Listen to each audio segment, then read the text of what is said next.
This is the Hidden Killers podcast with Tony Brueski, featuring retired FBI Special Agent Jennifer Coffindaffer. Let's talk about the alibi, if you will, that we heard from Asa Ellerup, because she was brought back up in this again. And it's the same one that we continue to hear. And if it's legit, cool. But Jennifer, 2007, how easy is it for you, if even possible, to say, here's exactly where I was on what date? I mean, granted, you were working with I'm assuming you were the FBI in 2007. Is that accurate? Or was that in that time window? Yes. Okay, so you probably have a better track record or a way of tracking where you were. But for the average individual to know exactly where one was in 2007 when you went on a trip without your spouse or this or that, it seems like I couldn't tell you. I mean, I could maybe try and find like bank statements or something and go, well, maybe I can figure this out. But the excuse has been on all of these. She was out of town. She was out of town every time Rex Heuermann did something like this. And maybe that was his thing. When she went out of town, he killed. But it just seems like, okay, what's your evidence? What's your proof that you were out of town? Why don't we hear, oh, she was at this convention over here? I mean, it just seems like one of these statements that keeps getting made over, and we're just supposed to blindly accept it without any sort of evidence. Well, in this particular case, she was able to come up with a bank statement. Okay. So the bank statement showed her at Atlantic City, New Jersey, at the Flagship Hotel, arriving on July 6, 2007. Mm-hmm. And so this is what she's using to explain her whereabouts. Furthermore, that she entered the Skyline Tower on July 13th, that hotel. Now, this is the interesting part, is she was purportedly there with her children on the 6th, and Rex rejoined them, or I shouldn't say rejoined, joined them, I believe on the 8th, they're saying, 8th or 9th. That's all very interesting, right? In other words, he was going on the trip. I wonder what he told her as to why he couldn't make it on the 6th. So clearly, I think he planned this, even though they only charged him with second-degree murder and not first-degree murder. Remember, all the other cases, they've charged first and second. This is the only case where they've only charged second. I've heard a lot of different speculations about that. When I looked it up, when I looked it up, when I compared those two statutes, it reads just like all other statutes in the other states for the most part. I think they didn't want to overcharge. I believe they felt they couldn't prove that. They were more easily provable in the other cases because of all that cell phone information they have. And that's what leads them to the second-degree murder charge. It makes me wonder, too, a little bit, when we go back to talking about what Asa knew, what she didn't know, the allegations from some of the sex workers from back when they were having allegedly those parties in their home, some allegations that she was involved in those parties, some saying she wasn't even there, some saying she was there, but she just was upstairs. It makes me wonder, I mean, I don't know. I think one would have to have some idea that your husband is into sex workers, at the least. I think that's kind of like the baseline here. I don't know how she would not be aware of that, considering his lifestyle, what actually was found in the home itself, that there's something dark and devious about your husband in some way, shape, or form, at least sexually, maybe not to the level of knowledge that he's out there allegedly murdering people. But it does make me wonder a little bit about all these trips. So conveniently, I was out of town.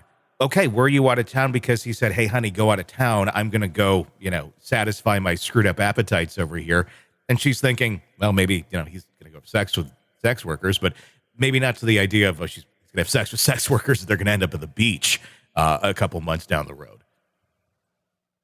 Yeah, it's such an interesting situation, right? For all of us that I think are in healthy marital relationships, we pretty much know where our spouses are 24/7. For the most part. That's just a healthy relationship, that you pretty much know where they're at because you have open communication and you tell the person because you're not hiding anything. Yeah. But in relationships like this one, gosh, I can't imagine that it could ever be under the category of healthy. Yeah. And that certainly he was hiding a lot from her. But, there's a lot of people that say, no, way can you be married to somebody for this long and have this long track record of having sex with sex workers and not have any idea? Secondarily, as you know, we've had a lot of new witnesses come forward in the last couple of months saying she knew, she was involved. Yeah. I still want to see proof, though, Yeah. beyond what we're being told.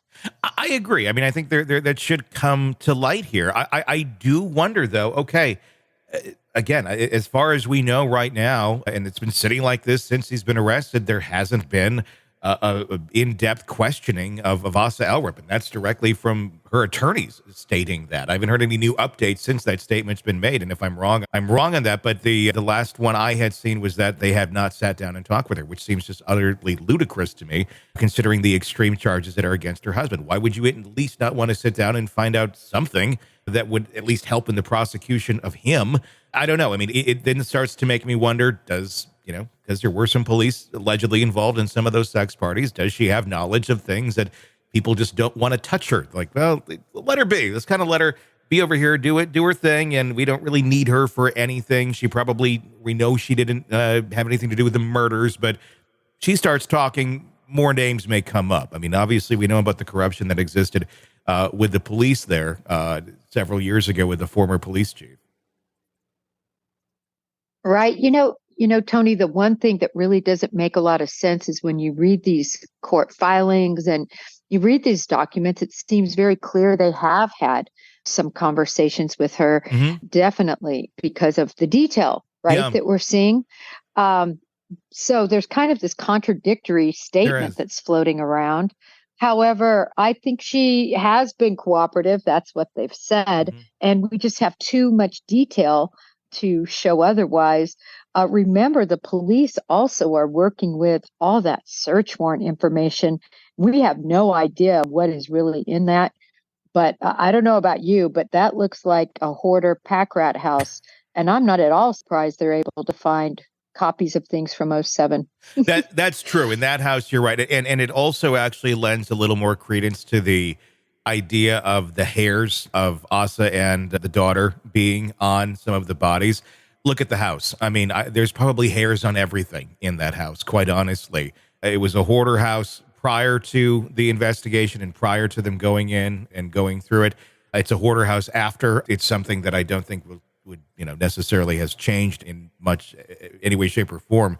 But then when you have that level of filth, if you will, in a hoarder house, pretty much anything that comes out of there is going to have a lot of other things on it that it shouldn't have on it. I agree. And hair, women's long hair, and she had long hair. It doesn't surprise me at all that there isn't hair all over everything, and certainly on anything tacky like tape. Yeah. Makes a lot of sense to me. And then, when you're looking at things like these buckles, those have the, places where hair can catch, if you will, that would hold a hair.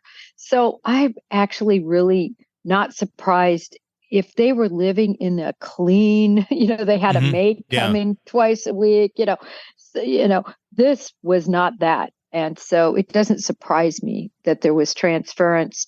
Also, I see this as a modus operandi when I look at it, that these trips were planned and, the cat's away, the mice will play.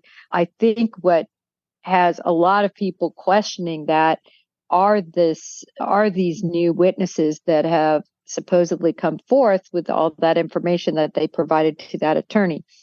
I want to see where that ends up. It needs to either be concluded that's a dead end, they just made it up, or it's true. A lot of what was said seemingly had some pretty decent nuggets of truth, seemingly. Yeah. You know what I mean? Like it made some sense. No, I agree. First time in history that hoarding actually helps someone. Sick of the ads? We are too. Start listening with no commercials now and get access to all of our episodes in advance of everyone else. Become a True Crime Today Premium Plus subscriber on Apple Podcasts. Search True Crime Today Premium Plus on Apple Podcasts or go to our podcast page and sign up now. True Crime Today Premium Plus. Sign up now.